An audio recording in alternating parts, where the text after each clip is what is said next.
Welcome to Bristol Presentz with me, your host, Lekan Latinwo. Today's guest is not only a Grammy Award-winning artist, he's also an accomplished actor, author, entrepreneur, activist. The list just goes on. Bristol Presentz is happy to present Soul Aquarian and Chi-Town's own Common. What's up? Peace. How you doing? Oh, I'm all good. Good. What brings you to Bristol? Let people know. Well, I'm here to perform. I'm actually on a tour now. I'm touring Europe, and then I'll be headed back to the States. But I'm here to perform at the O2 Academy. Really ready to have a great show. Okay, cool. I know you've just released your new album here, latest album. Nobody's Smiling. Can you just tell us the motivation behind this album? Yeah, well, I'm from Chicago, and it's been a lot going on in Chicago as far as the struggles that people have been going through. So I was really describing that, and it's not only happening in Chicago, it's happening in a lot of the inner cities where it's poverty and people don't have jobs, and it's just tough. So I was describing the situation that nobody's smiling right now, but really also wanting to offer like motivation to get out of that place, you know. So the album is really it's like saying, man, really embracing these different generations that's coming that grew up going through some of the same things that I did, but just kind of expressing what they may be going through from a different perspective. I know that you got an organization, Common Ground Foundation, that kind of ties in with what you just said, and yeah, you're trying to connect the dots. So. Yeah, with the Common Ground Foundation, we definitely encourage and provide opportunities for youth in Chicago, and we support groups and other organizations in Chicago that's aligned with the same mission, and just across the country we support those groups. But our thing is to be able to use like creative arts, be able to use mentoring programs to open young people up to new ideas, open them up and help them to find their passion, support them where they don't have the support, because every kid ain't got a mother and a father at home. Yeah, that's true. On this year's BET Awards, when you did your performance, you brought out the parents of Michael Brown, who recently got fatally shot by the police and stuff. That was a powerful statement. Like, how did you manage to bring that together? Because that's not an easy task. Well, I mean, we were performing the song Kingdom with me and Vince Staples, and we had Jay Electronica. He did a remix verse for it, and the BET Awards were really, they had suggested that they got access to Mike Brown's parents and thought it would be a good idea, and I definitely thought it would be a good idea, being the fact that I really wanted to speak up for what's going on, and with the people of Ferguson, and just police brutality anyway. But it's not only brutality. People are losing their lives to people that's supposed to be in authority and supposed to have the right judgment. And I just wanted to be able to be a part of that movement and bring attention and let people know we still are on that quest. We still fighting for the equality and respect, and having people that are assigned to do jobs, whether it's government jobs or to be police the neighborhoods, for them to respect us as human beings. Yeah, definitely. Also on your album, there's a track called Rewind That, where you talk about your working relationship between No ID and Jay Dilla. For many of your fans, we kind of felt you kind of did a lot of mentioning of Jay Dilla in his remembrance on the Finding Forever album and stuff. What made you kind of wanted to kind of retrace that link to Dilla so many years later? Some people, Forever Begins on that album, when I did that song, it was a way of saying something about Dilla, but I didn't go in depth with it. It's because it was still really fresh. Yeah, it was still new. Excuse me, I had been dealing with it myself. I was going through the first stages of losing somebody close to you and a creative partner of yours, and so I don't think I really dug deep into that, And with Rewind That, when I told No ID what the concept was, he was like, man, you might need to go deep. And I'm like, JD is the truth of what, that's one of those situations where you may not have dealt totally with the loss, and you start dealing with it as you going through the song. You like the song was healing for me. I actually used to never carry, have pictures of JD around my house and anything, because it just was would bring a certain emotion of sadness. And after I did that song, I felt a lot more just man, we gonna celebrate JD, Yeah, because he touched so many people's lives in so many different areas. It's he's definitely one of one. You know what I'm saying? Yeah. Also, you talk about No ID as well. Can you walk us through briefly what the conversation was like when you and him kind of got back together? Because I know you guys worked together on your previous album, Dreamer Believer. Yes. So that was a big gap from your third album to album number 8. Yeah. Yeah. Well, the conversation more or less is yo, let's do some music, and then it was I was coming around when he was working with Kanye and on Beautiful Dark Twisted Fantasy, so I would be coming around, and we just started he would give me some beats, and we would go back and forth, and then we just started building our friendship back up. That was the important thing, is the friendship was there, because within that friendship you got to be able to trust each other, and when you trust each other, then you're able to create that music. I trust that when he suggests something, it's for my good, and I have to take that in and be okay, it may not be what I was thinking about, and it's somebody that I know is out for my best interest too. So that trust had to get there. We redeveloped that, and it's it's part of he and I were doing an interview, and he was like, man, friendships go through that. Life goes through, sometimes you break apart and come back together, all type of friendships and family members, those things, everything ain't always perfect. So, I'm glad that our friendship was strong enough to come back together after a lot of years. Mm-hmm. And then once the friendship was bonded back, we can create all the music we want. That leads me on to the next question. What's the relationship between you and Kanye at the moment, and what's the situation with good music Oh yeah, well man, Kanye is somebody I definitely love as a brother, and really love as an artist, and that's my guy. He did a lot for me, to be honest.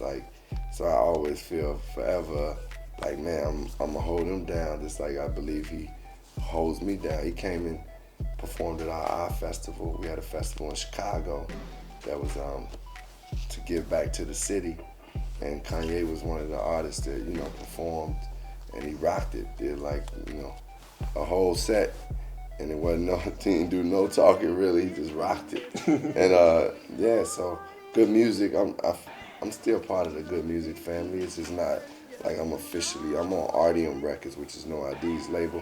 That's just a business. That's the business that we chose to do, was to release it on RDM Def Jam. But good music is that's just not a title for me. It's truly some people that I bond with. Them my brothers. So between Kanye and Big Sean and Tiana Taylor, those are people I respect and got love for. Okay.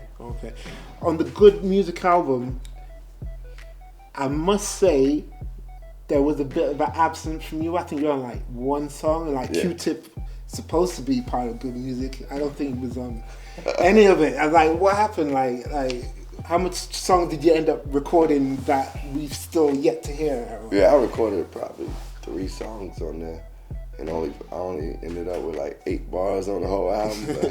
But that was that was a Kanye creative choice. I think he felt maybe he felt I wasn't bringing my best at the time. I don't know, but one thing I do trust is his vision, of making music as a producer. So I was just grateful to be on it, and of course, if we do more, hopefully I'll be on more.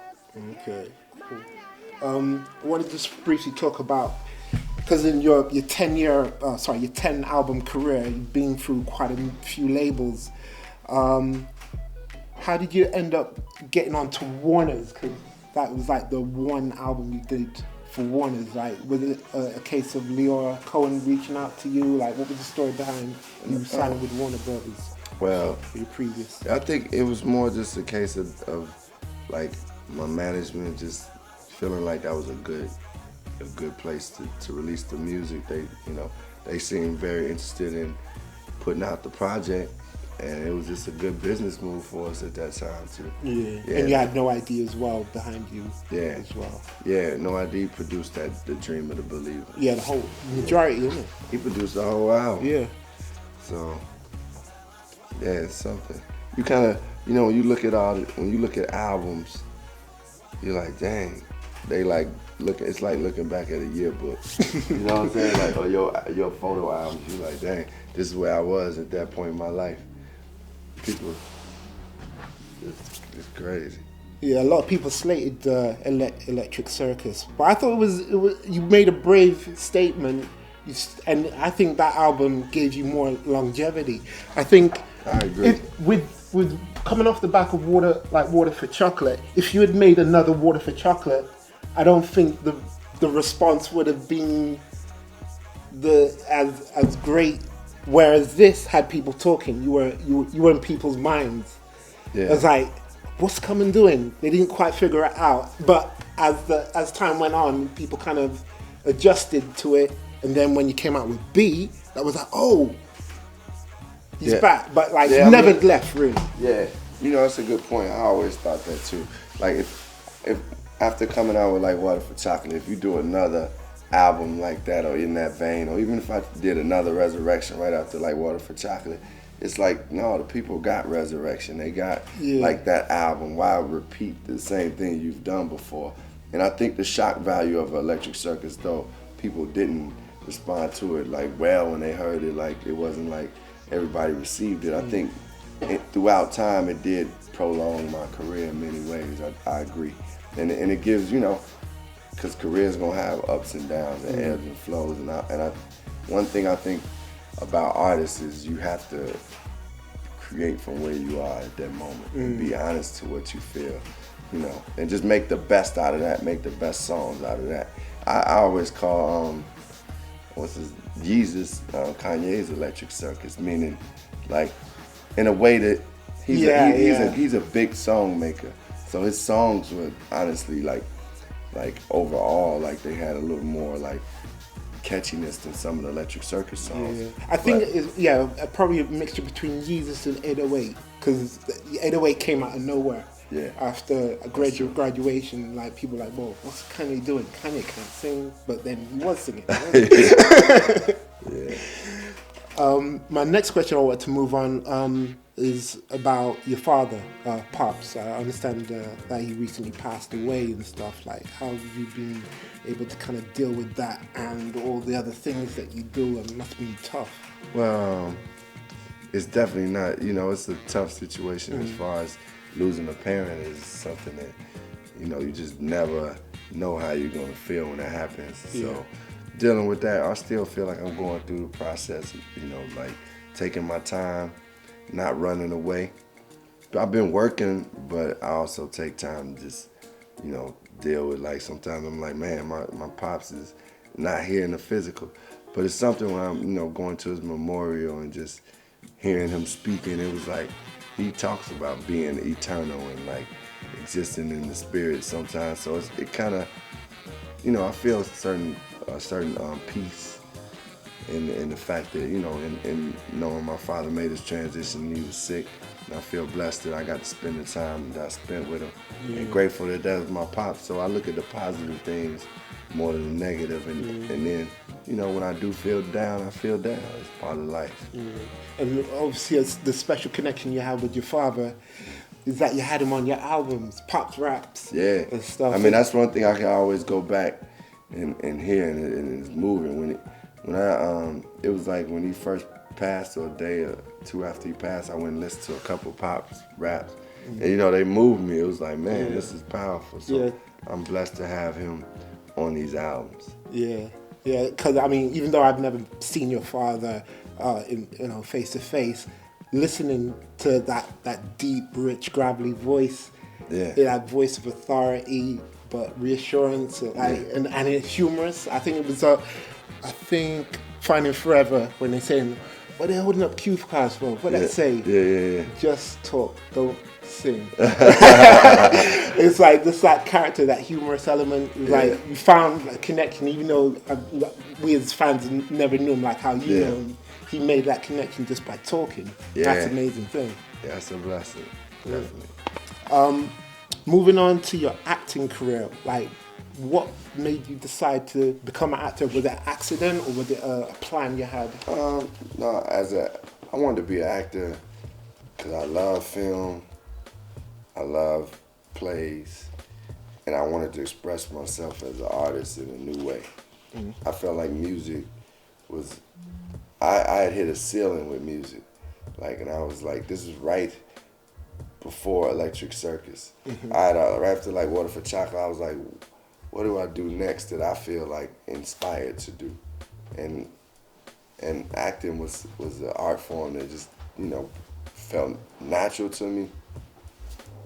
It is something I'm passionate about. Like I really want to be a great actor. So it's like I could put my energy and time towards it and focus towards that. And I just enjoyed it. As soon as I went to my first acting class, I was like, dang, I can't wait to go back. So in between tours, I was just going to classes and learning. So it just became it's just something I feel is another art form and expression that I feel like I was given to grow and get great at and spread the love through. Like this new film that I'm a part of, this as an actor, is called Selma. Mm-hmm.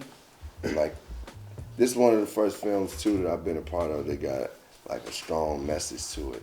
It's about Dr. King and the SCLC getting the voting rights, what they did, and the people really, the everyday people, that what they gave up, how they fought, how strong they were, the trials they went through just so people could vote and just so people could sit in a certain area in a department store, in a store restaurant where they serving like a Woolworth or whatever. So you see all these things in this movie. It just takes place in '65, but it's a real strong film. And what I'm saying is, I learned through acting, you can also inspire too. Okay, cool. A question a lot of people have been asking, who know, was you was meant to be in the Green Lantern movie. Yeah, you meant to be lead part. What happened? How come they gave it to the other dude? Who did they give it to? I think, is it Ryan Reynolds? Oh, yeah. Oh, I was going to be in the film The Justice League, and I was playing the Green Lantern in that movie. And what happened is the movie fell apart. So, they just ended up going with a Green Lantern, and just to do the movie Green Lantern, they chose the different Green Lantern character, because there's multiple Green Lanterns. Mm. It's a black one, that's John Stewart, and then you have one called Hal Jordan, and it's these different guys as Green Lantern, so they went with that one. But it was exciting to know that I was about to be Green Lantern. So, what would you say so far has been your favorite film to be in, and also what's your favorite character you've played? Well, my favorite film to be in is probably Selma up to this day, just for the experience that I've had on it, the friendships I've bonded, and the information I got, the experience I had of working with the people I worked with, and just playing those characters that really mean something. That's a real superhero movie, because you taking people that are ordinary people and they got extraordinary powers, and they really change the world. So, I mean, that's been the best up to date. American Gangster was fun to work on too, I gotta say. It was incredible. Yeah, incredible. So, but my favorite character has either been the first, in a movie, it's been the first character I played in a movie, which is this guy named Sir Ivy in Smoking Aces. And that was I love that character. He was real. That's the one with you and Alicia Keys. Yeah. That was one of my favorite characters. And the character I played on the TV show called Hell on Wheels, and I played this character named Elam, and it took place in the 1800s, and he was a former slave, and I got to develop that character, so that's what made that character be really something that was rich for me as an actor. Okay. Have you thought of expanding into comedy? 'Cause I know you made an appearance in Kevin Hart's Husbands of Hollywood. You can knock him out.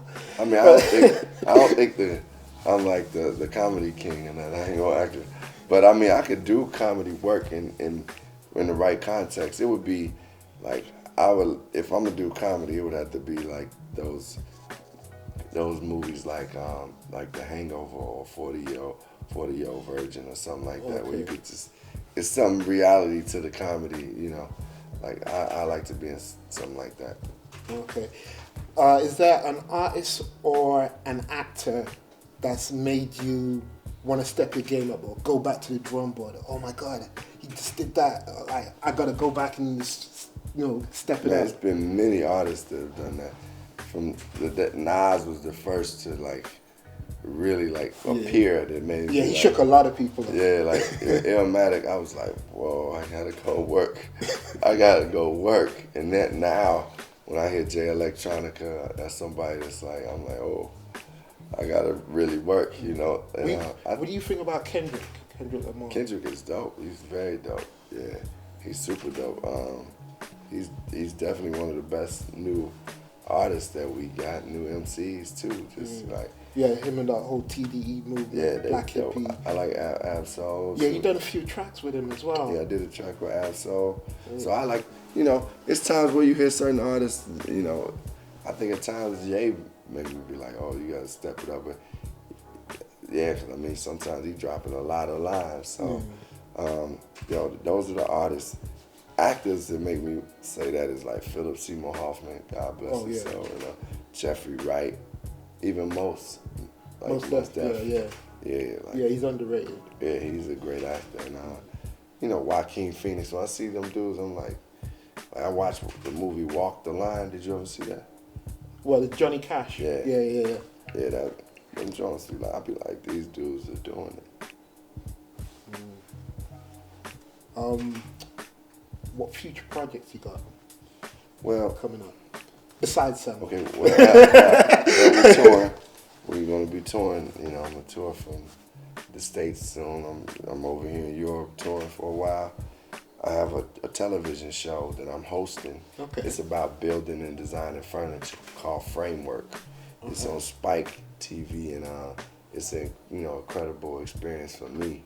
And it's about how furniture ties into the art world, and it's a competition show. So that's one of the things. I'm also in a movie called Run All Night that Liam Neeson is starring in, and I'm looking forward. We gonna keep the Eye Fest going on. Like we got that. Like that'll happen in 2015. So you might want to fly over from Bristol. And come check out. Come to Chicago. Yeah. But we're doing that, and it's new ventures that we're getting into. Just a lot of good ideas, new music. Okay. There's 3 particular projects I wanted to pick your brain on.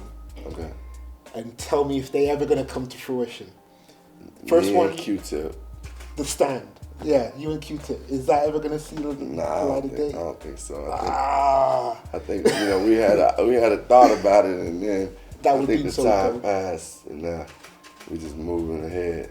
All right, and what about Nas.com? I don't know, man. It just depends on if Nas, is ever ready to do it. I would do it for sure. Like we talked about it, we was both into it, and then we started pursuing our solo joints. So yeah, I know there's talk of Nas and Primo doing a joint album together as soon as he goes off finishes his contract with Def Jam and whatnot, but.